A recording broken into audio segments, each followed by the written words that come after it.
माता की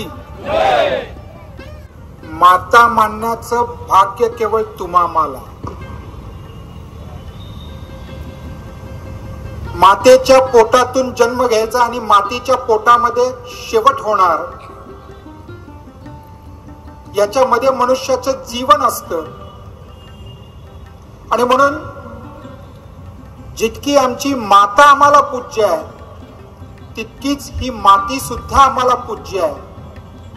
पण अशा प्रकारचा भाव संपूर्ण विश्वामध्ये केवळ केवळ केवळ तुम्ही आम्ही भारतीय म्हणजे हिंदू करत असतो.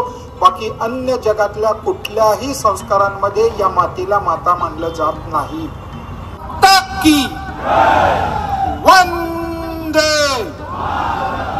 छत्रपती शिवाजी महाराज की, धर्मवीर छत्रपती संभाजी महाराज की, पार्वती पदे हर हर. समोर आणलं नाही तर हे दुर्ग जसे अभेद्य होते तसे अभेद्य अनेक कार्यकर्ते राजे शिवराय प्रतिष्ठानच्या माध्यमातून घडवले गेले या 12 वर्षात. आणि ते मला अत्यंत महत्वाचं वाटतं. ते